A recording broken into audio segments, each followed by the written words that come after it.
No verso 23, assim lemos.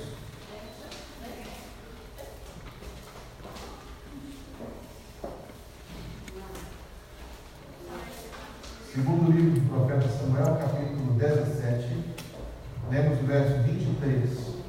Vendo, pois, Aitofel, que se não tinha seguido o seu conselho, albardou o jumento e levantou-se e foi para a sua casa e para a sua cidade e deu ordem à sua casa e se enforcou e morreu e foi sepultado na sepultura de seu pai. Deus diz assim a sua palavra. Você já tinha ouvido falar de Aitofel? Somente depois da conclusão da mensagem é que eu soube que a Rede Record fez uma novela sobre o rei Davi e fizeram um retrato de Aitofel naquela novela como sendo o avô de Batseba, que ficou profundamente indignado com o pecado que Davi cometeu contra a sua família, apesar de que depois ele se casou com ela, parece, eu não assisti a novela, parece que não remediou a amargura dele. E fez o que fez, que nós veremos aqui esta noite, numa atitude de vingança, de revanche contra o rei Davi. Somente depois de ter preparado a mensagem é que eu soube que Aitofel, no círculo que comanda a Rede Record, se tornou um sinal exatamente disso, de pessoas amarguradas, de pessoas que não conseguem perdoar.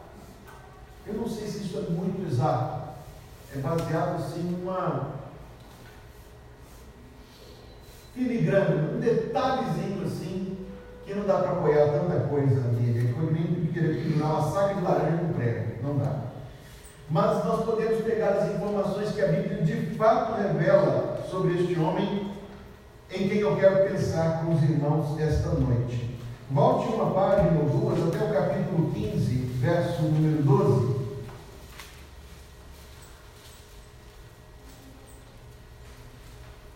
Onde Aitofel nos é apresentado como sendo um homem de grande dignidade, de nobreza, de influência, de respeito, um conselheiro do rei, um homem que tinha uma posição moral elevada no meio do povo. Quando nós lemos o verso 12, também Absalão mandou vir Aitofel, o Gilonita, do conselho de Davi. E esta expressão nos revela que ele era um membro daquele conselho que, junto com o rei Davi, cuidava dos detalhes do povo de Deus do Antigo Testamento. Era um homem nobre, influente, da elite, uma pessoa respeitável e temida no meio do povo, que, no entanto, empenhou todo o seu patrimônio moral no absurdo quando se uniu naquela conjuração contra o rei Davi, liderada pelo próprio filho de Davi, Absalão. Caminhando mais um pouco, nós veremos quão absurdo era isso e como Aitofel se deixou levar. Capítulo 15, novamente, verso 31, nos revela mais sobre este homem quando lemos. Então fizeram saber a Davi, dizendo: também Aitofel está entre os que se conjuraram com Absalão.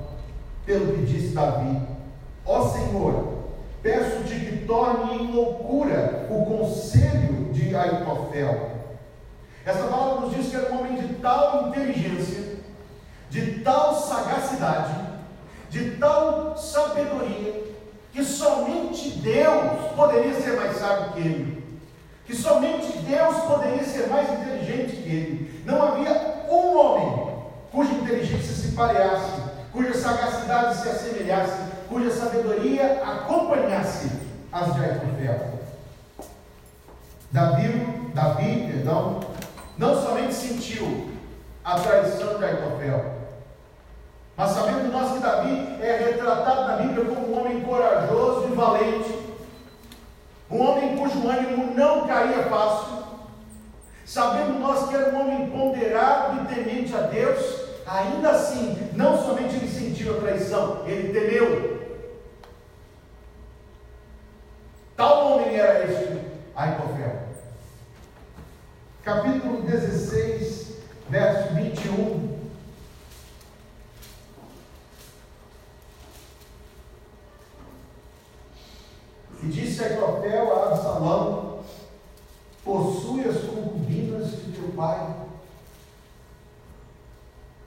Estava sendo apresentado como sendo um homem do conselho do rei, nobre, influente, poderoso, inteligente, sagaz, temido, mas que com toda a sua inteligência não conseguiu dar um conselho melhor do que uma sujeira desta.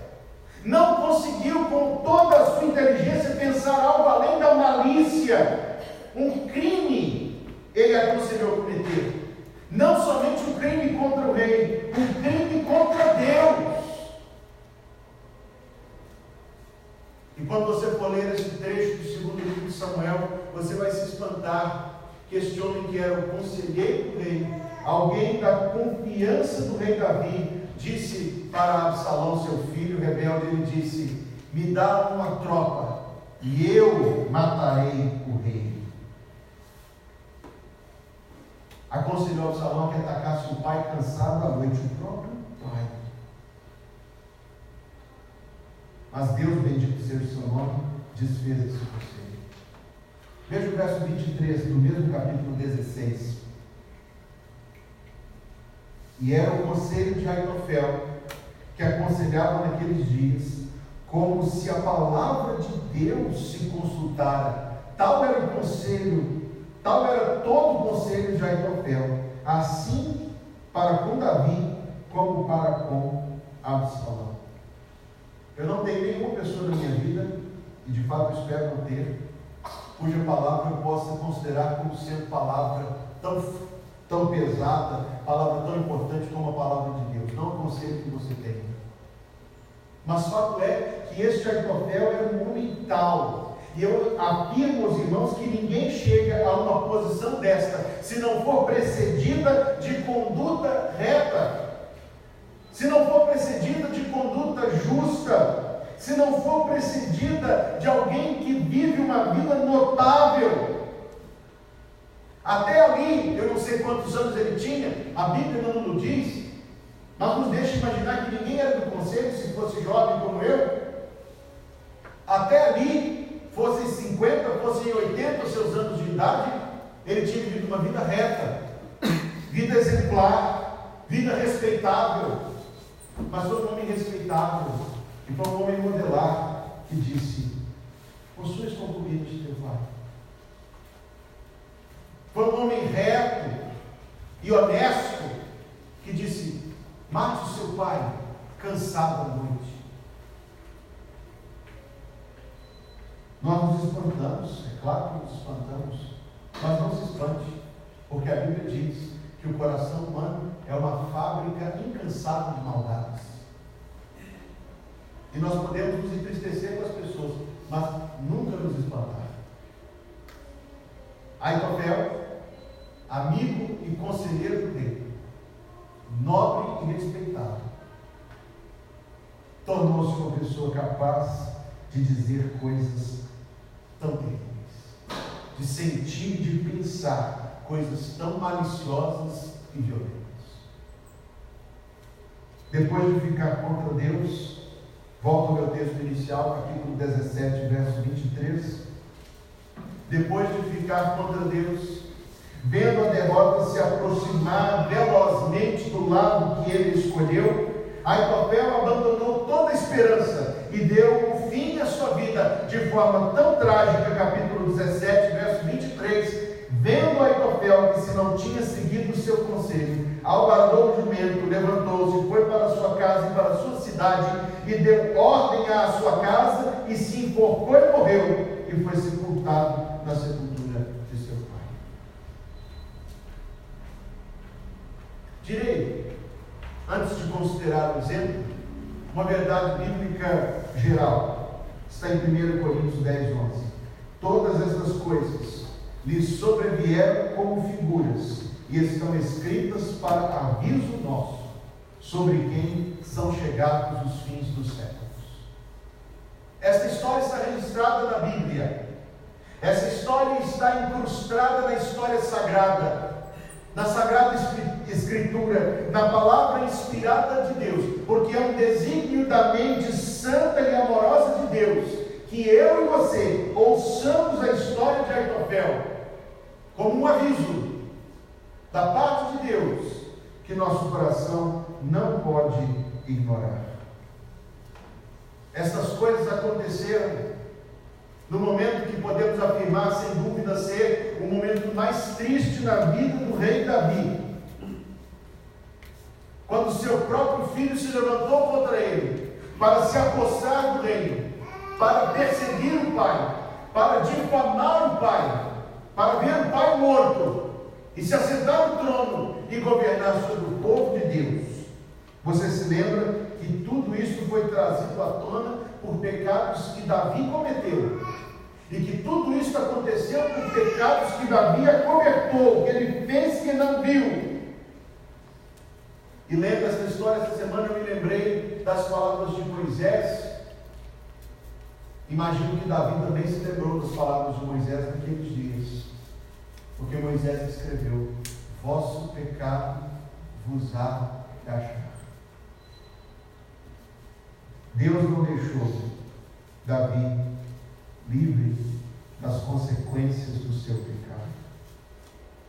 Esta noite nós não pensaremos somente nesta guerra civil, nem pensaremos somente neste conjunto de traições e nessa grande intervenção de Deus livrando o seu ungido, mas pensaremos num homem que ocupou o papel preponderante neste momento da história, que Deus registrou a história deste homem na Bíblia, para que eu e você saibamos. A minha primeira pergunta aos irmãos é a seguinte: como pode ser que um homem como Aitofel, sábio, sagaz, inteligente, nobre e respeitado, reto e de conduta exemplar, um homem que era uma luz em Israel, como é possível que um homem como este seja tomado por uma rebelião, por uma conjuração tão maligna, violenta e imoral como foi? A Bíblia nos responde. Se você consultar novamente o capítulo 15, versos de 1 a 6, queira ler comigo. 2 Samuel, capítulo 15, versos de 1 a 6.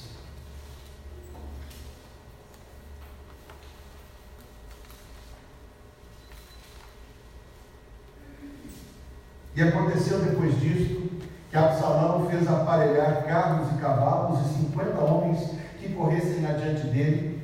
Também Absalão se levantou pela manhã e parava a um lado do caminho da porta. E sucedia que a todo homem que tinha alguma demanda para vir ao rei a juízo, o chamava Absalão e lhe dizia: de que cidade és tu? E dizendo ele: de uma das tribos de Israel é o teu servo. Então Absalão lhe dizia: olha, os teus negócios são bons e retos, porém não tens quem te ouça da parte do rei.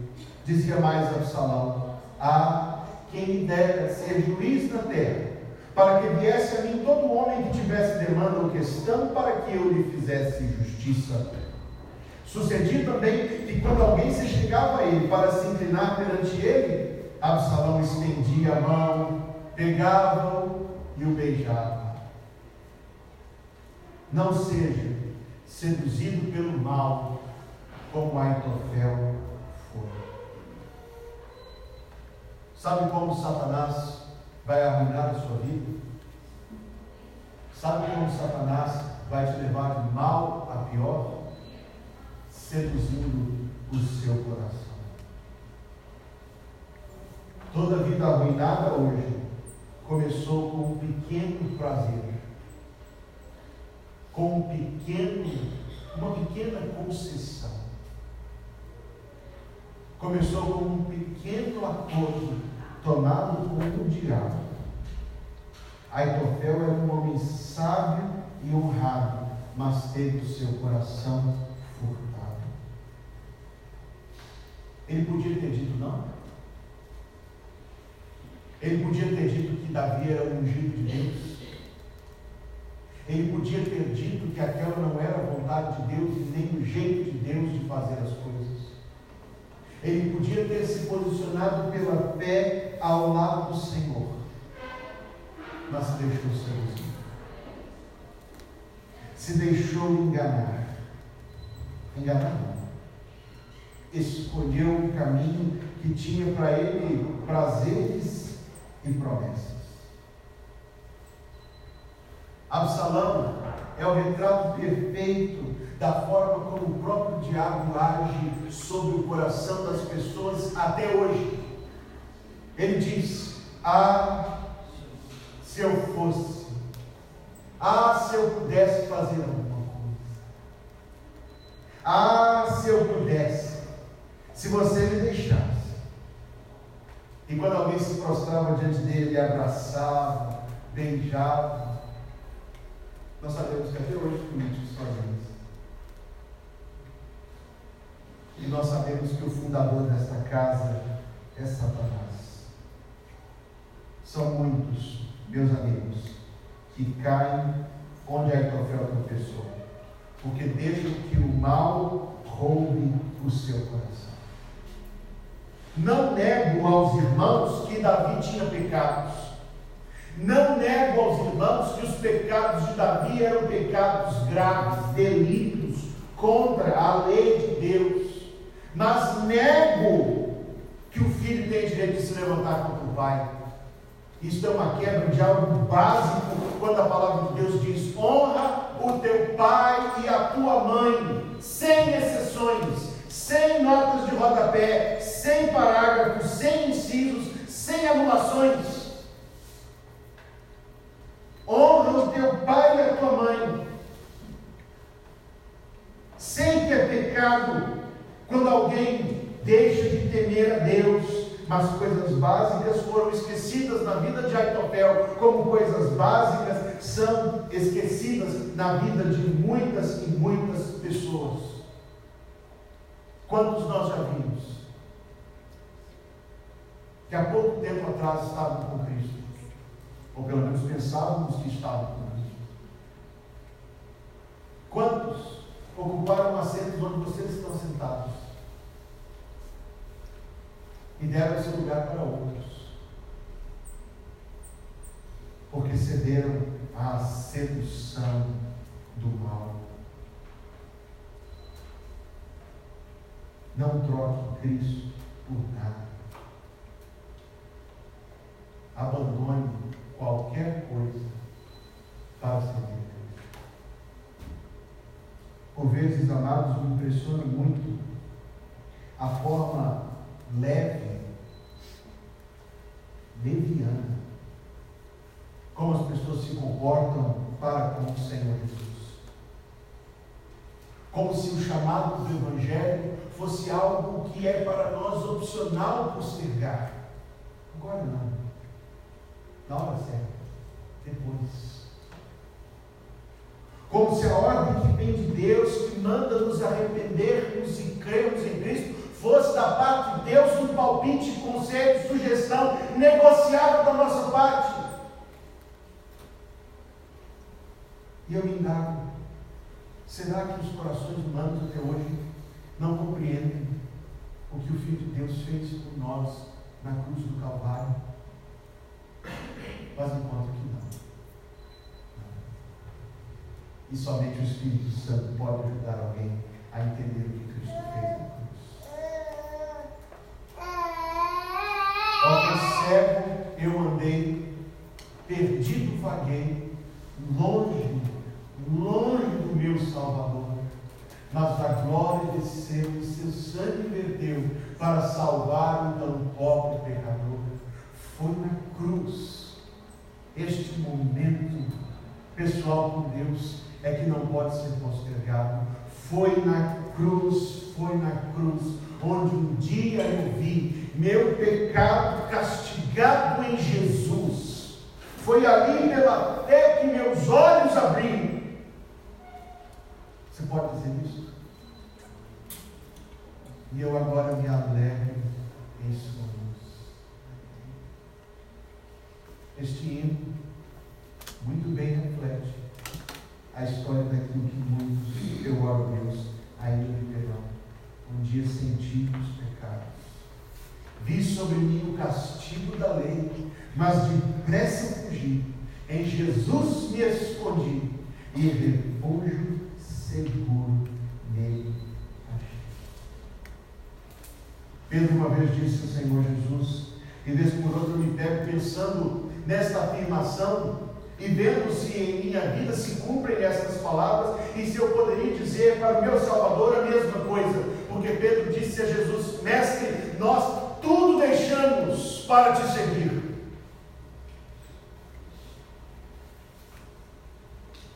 Eu penso, será que eu posso dizer isso? Pertencem a mim essas palavras?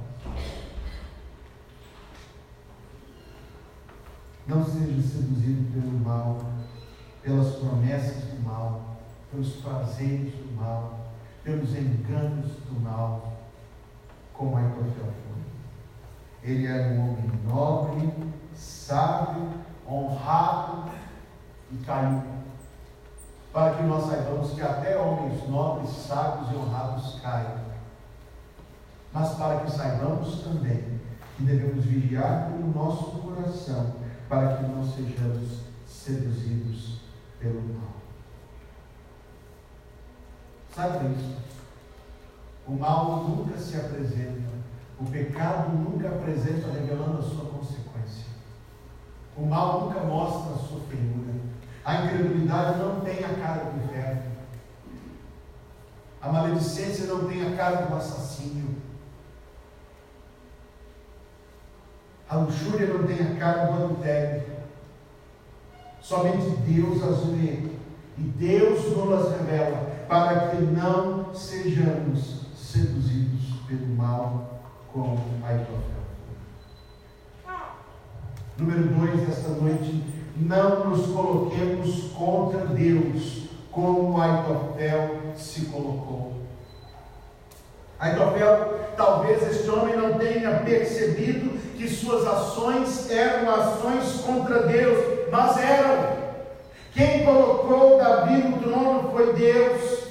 Quem cobrou os erros de Davi foi Deus. Quem determinou a lei foi Deus, lei contra a qual Aitofel foi. Quando ele pensou que o seu caminho era apenas mais um caminho, ele estava se colocando em oposição a Deus. Talvez ele não pensasse isso, mas era. E aquele que anda de mãos dadas com o mundo, com o coração voltado para as coisas deste mundo, está em oposição ao Senhor Deus. Está escrito, Romanos 8, verso 7, a inclinação da carne é inimizade, ouça esta palavra, é inimizade contra Deus, pois não está sujeito à lei de Deus, nem em verdade pode ser. Romanos 8, verso 7, portanto, os que estão na carne não podem agradar a Deus. Paulo traça uma linha divisória no mundo, entre os que estão no Espírito e os que estão na carne, ou um ou outro. Segundo Deus, onde você está? Não se coloque como inimigo de Deus. Não viva como inimigo de Deus. Não relute contra Deus. Não resista ao chamado gracioso do Evangelho que o Espírito Santo tem operado sobre o seu coração. Reconcilie-se com Deus. Volte-se para Deus. Venha a Deus por meio de Cristo Jesus. Não sei se há palavras do Novo Testamento tão brilhantes quanto estas que lerei, onde Deus nos diz: tudo isto provém de Deus, que nos reconciliou consigo mesmo por Jesus Cristo e nos deu o ministério da reconciliação. Isto é, Deus estava em Cristo, reconciliando consigo mesmo o mundo, não imputando aos homens os seus pecados, e pôs em nós a palavra da reconciliação, de sorte que somos embaixadores da parte de Cristo, como se Deus por nós rogasse. Rogamos-vos, pois, da parte de Cristo, que vos reconcilieis com Deus. Aquele que não cometeu pecado, Jesus Cristo, Deus o fez pecado por nós, na cruz do Calvário, para que nele fôssemos feitos justiça de Deus. Aitofel não parecia que ele estava se colocando contra Deus, mas estava. E muitos seguem os dias da sua vida, do curto tempo que vivem neste mundo, do breve tempo que ocupam neste mundo, seguem a sua vida vivendo, seguem a sua vida ignorando que estão contra Deus. Mas é possível saber. É possível saber quando eu medito em mim e pergunto o que a palavra de Deus produz no meu coração. Quantos são os corações que, ao ouvir uma mensagem talvez como esta, se insurgem, se revoltam, questionam os caminhos de Deus, querem que Deus tenha mais que um caminho do certo? Eu me admiro que haja sequer um caminho de volta para Deus. Eu tenho aqui em minha mente e em minhas orações muitos daqueles que foram jovens comigo na igreja, adolescentes comigo na igreja, que cantavam ao meu lado no coral, que faziam juntos as atividades da igreja, que ficávamos no mesmo alojamento dos acampamentos. Onde estão? Não estão mais no caminho do Senhor. Por que não? E vejo cada um deles, mas não vejo uma vida feliz. Porque nenhum caminho será feliz em contrariedade a Deus. Nenhum coração encontrará paz senão no Evangelho. Deus diz: não há paz para o ímpio, diz o Senhor. Vejo amigos que ouviram o suficiente do Evangelho para serem tão crentes como eu e como os irmãos, mas não são. Não são e abandonaram o seu lugar, seduzidos pelo mundo, como Aitofel, colocaram-se contra Deus, como Aitofel. Se o mundo seduzir o seu coração, você será um inimigo de Deus. Mas se você seguir a Cristo, você ouvirá dele as palavras: não te chamo mais de servo, te chamo de amigo. Se você seguir a Cristo, você será um amigo de Deus. Por que não se reconciliar com Cristo? Por que não se reconciliar com Deus que perdoa, por meio daquele que morreu para que sejamos salvos? Reconcilie-se com Deus, mas não se reconcilie com Deus amanhã. Reconcilie-se com Deus já. Reconcilie-se com Deus hoje, porque a Bíblia diz que o dia da salvação se chama hoje. Então, em primeiro lugar, tenho dito a você que não seja seduzido pelo mal, como Aitofel foi. Em segundo lugar, tenho dito a você que não se coloque contra Deus, como Aitofel se colocou. Em terceiro lugar, eu devo lhe dizer que não confie somente na sua inteligência, como Aitofel confiou. Aitofel era inteligente e sofria do mal que muitas pessoas inteligentes sofrem. E meus inteligentes ouvintes esta noite, talvez alguém sofra disso. O perigo que ronda uma pessoa inteligente é quando ela descobre que é inteligente. E por consequência, ela passa a ser enganada e pensar que o mundo inteiro cabe dentro da sua inteligência. Não cabe. Que ela consegue entender tudo e todos e não consegue. A pessoa inteligente poderá ser tomada pela falsa ideia de que consegue antecipar tudo na vida, mas não consegue. A coisa mais triste que pode acontecer com qualquer pessoa é ser guiado somente e principalmente pela própria mente. Bem nos diz a palavra de Deus: confia no Senhor e não te estribes no teu próprio entendimento. Reconhece-o em teus caminhos e Ele endireitará as tuas veredas. Você leu comigo que a vida de Aitofel terminou num triste suicídio. Mas o que eu achei mais curioso é que ele não se suicidou quando a derrota chegou. Não, o texto diz: vendo Aitofel que não se tinha seguido o seu conselho. Ele era um homem tão inteligente, mas tão inteligente, que ele conseguiu saber que a derrota chegaria antes da batalha acontecer. Tão inteligente, que soube isso, mas não soube crer em Deus. Tão inteligente que anteviu o resultado de uma guerra que ainda não tinha acontecido, mas continuou guerreando contra Deus, podendo saber que ninguém que luta contra Deus vencerá. Ainda não falarei do fim de sua vida, mas falarei do erro que muitos cometem, o erro que ele cometeu, de confiar somente e só em seu próprio entendimento. São tantos os que dizem: eu seguirei a Cristo depois.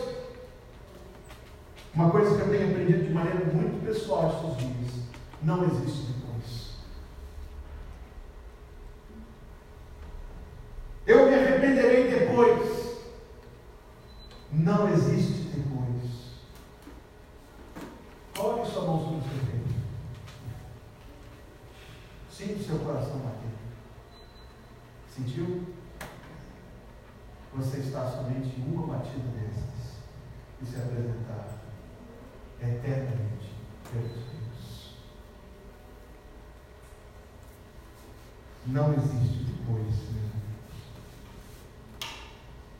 Por isso a Bíblia insta conosco. É o amor de Deus que insta conosco. É o amor de Deus que diz: hoje é o tempo aceitável. Hoje é o dia da salvação. Aqueles que são tão inteligentes como Aitofel, aqueles que são tão inteligentes neste mundo, verão com tristeza na eternidade as suas explicações e a sua vida inteira desmoronar diante dos seus olhos para se tornar uma mina de pó. No inferno não tem fila para reclamar com Chico Xavier. No inferno ninguém vai poder procurar Allan Kardec para questionar, falando: você me prometeu que eu ia voltar depois. E ele dirá: eu também achei que ia voltar. Mas isso não existe, porque o inferno é escuridão e ninguém se conhece no inferno. Depois de vender a primogenitura, Esaú não pôde comprá-la. Depois de dizer não ao chamado do gênero, eu devo dizer que Deus nos perdoa em todo e qualquer momento, menos um. O momento seguinte, depois da morte. Você é livre para fazer o que quiser. Sabe disso? Faça a escolha que quiser fazer. Mas lembre-se do que está escrito em Gálatas, capítulo 6, versículo 7. Deus não se deixa escarnecer. Tudo que o homem plantar, isto ele semeia. Aitofel era um homem inteligente. Nós já vimos que era. Mas era um homem inteligente que disse para o filho do rei: vai e possui as concubinas de teu pai. Quantas são as pessoas que nós conhecemos que ontem estavam posicionadas ao lado do Senhor, pelo menos na aparência, estavam posicionadas ao lado da palavra do Senhor, mas que hoje concordam e cumprimentam os pecados do nosso tempo e a malícia do mundo. Pode ser que alguém seja inteligente, mas será a inteligência discordar daquilo que está estabelecido na Escritura? Será a inteligência dizer que os pecados do nosso tempo é que são certos e que a palavra de Deus está errada? Isso não é inteligência, é negligência. Amando muito, ou como dizem alguns têm mais amigos do que princípios. Prefere estar bem com todos do que com Deus. Alguém inteligente, sumamente inteligente, que não crê em Deus, é apenas uma alma em naufrágio gritando. Alguém que é inteligente, eu não preciso sentar para ouvir uma pregação. Não é, não precisa. É uma alma em naufrágio na escuridão. Será realmente inteligente aquele que negligencia a sua alma? O zelo que as pessoas têm com o seu corpo, acordam cedo para separar uma hora para suar numa esteira, correndo. O zelo que as pessoas têm com o seu corpo, o zelo que as pessoas têm com a sua saúde, e deve ter, procurando todo o exame, procurando todo o cuidado, procurando todo o atendimento médico, vendo se estão bem ou se estão mal e tratando se estão mal. O zelo que as pessoas têm com esta carcaça que vai descer e ficar na terra,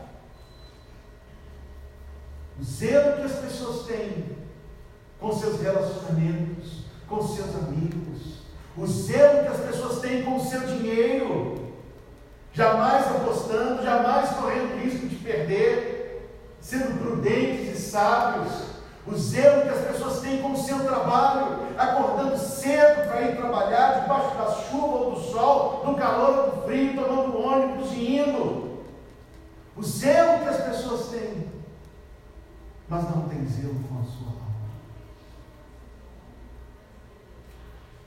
Mas não se preocupam com o estado daquilo que permanecerá eternamente. A herdade de um homem rico tinha produzido com a abundância. E ele arrazoava consigo mesmo, dizendo: que farei? Não tenho onde recolher os meus frutos. E disse: farei isso.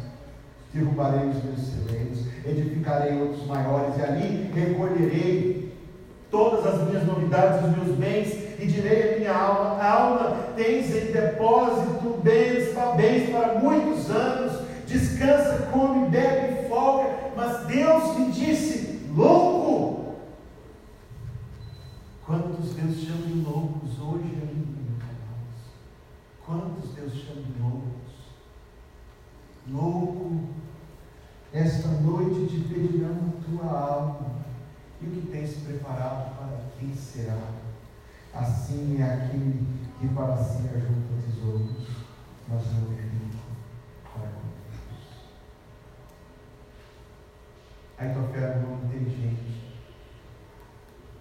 mas não enxergou na sua crueldade um sinal de que a sua inteligência era imperfeita. Você sabe que nós vivemos no tempo de maior abrangência do conhecimento humano na história. Nunca se soube tanto quanto hoje.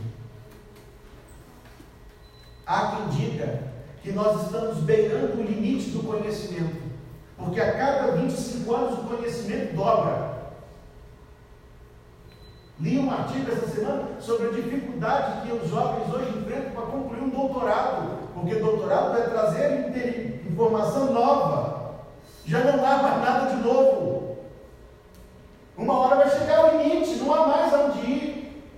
Nós vivemos o tempo mais informado da história, mas um tempo profundamente cruel. Um tempo profundamente cruel.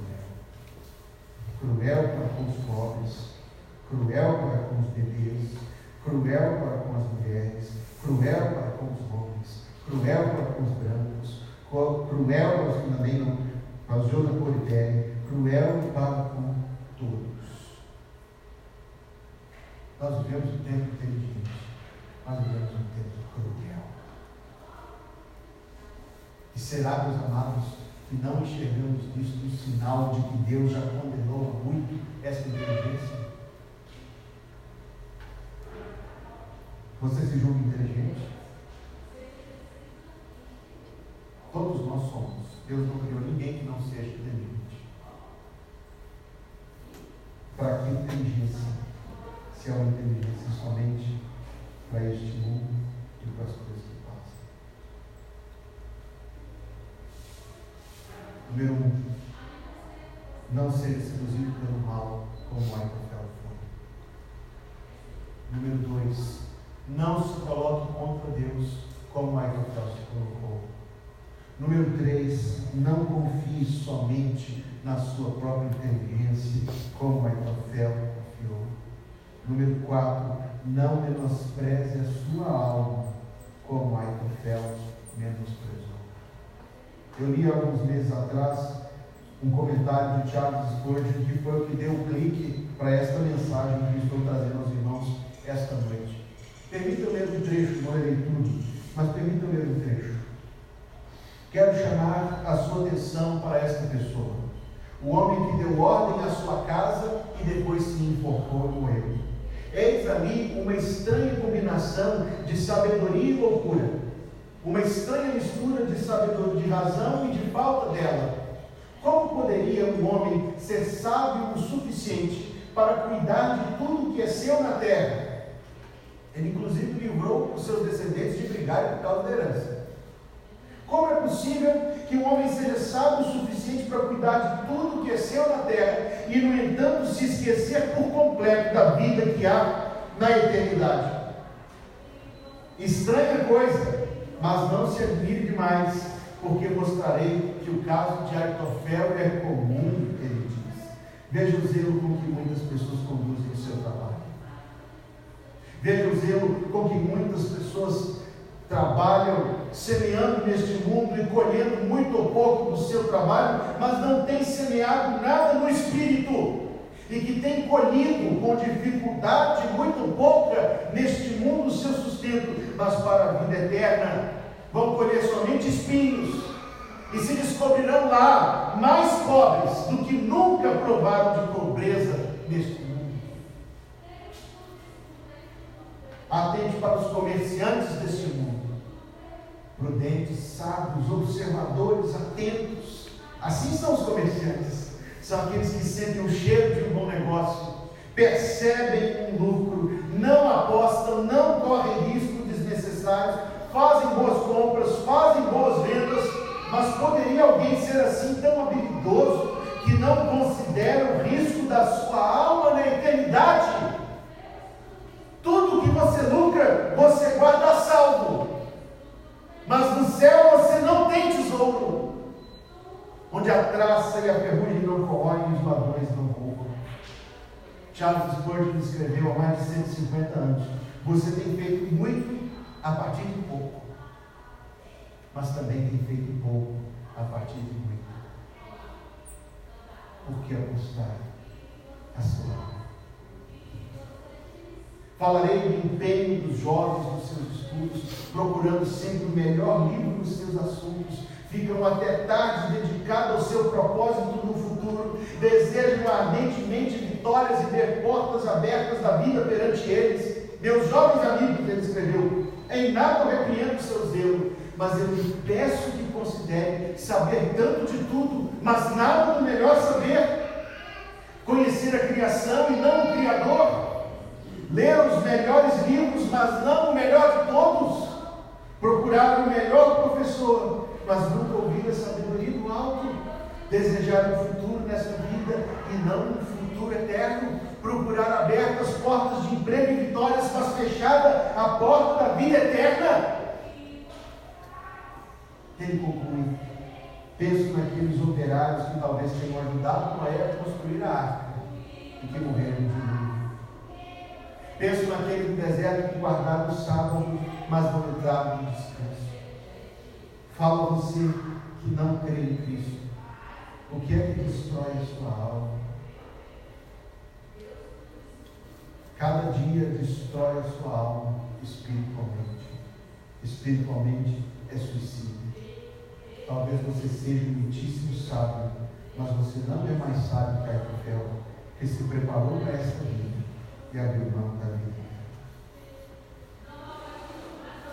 Minha última consideração esta noite: não abandone a possibilidade de ser salvo, como Aitofel abandonou.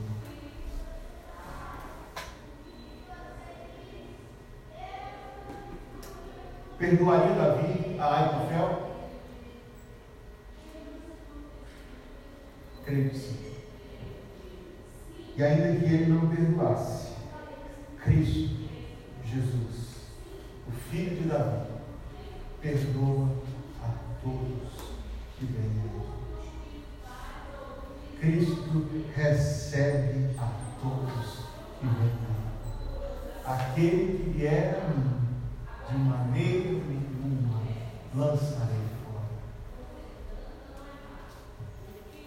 Esta história, meus amados, tem um propósito de ser escrita por mim e por você. Porque seja o que for e em que momento for da vida, Deus pode salvar e perdoar para dar uma nova vida. Aitofel não viveu para saber o que poderia ser.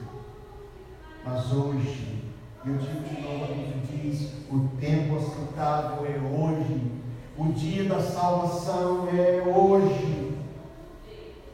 Hoje, Cristo ainda salva.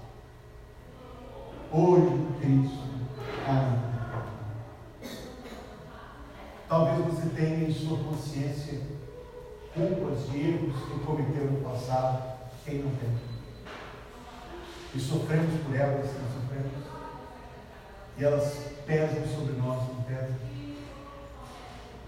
Mas Cristo levou sobre si as nossas dores, as nossas enfermidades levou sobre si. O castigo que nos traz a paz estava sobre ele, e pelas suas pisaduras fomos salvos. Se as suas culpas são demais para você, imagine as dele, que carregou a de todos os que se salvarão. Imagine o peso que ele suportou em amor para nos salvar. E é por isso que está escrito que Cristo Jesus pode salvar perfeitamente os que por ele se achegam. Eis, portanto, diante de nós esta noite a história de um homem nobre, inteligente, sábio e poderoso, que alcançou na vida o que muitos lutam para alcançar, e que, como muitos neste mundo, cuidando tanto das coisas daqui, menosprezou as coisas de lá. Não faça isso. Não faça isso. Em meu coração eu oro, até mesmo neste momento, para que o Espírito Santo esteja convencendo muitos corações aqui e revelando Cristo Jesus como Salvador e Senhor. Creia no Senhor Jesus e será salvo. Vamos nos colocar em pé e cantar. Oh, que mensagem cheia da compaixão de Deus, ao Evangelho Santo que nos conduz aos céus. Eis a nova, quem em Jesus confia, dele há de ter verdadeira luz, vida, perdão e alegria.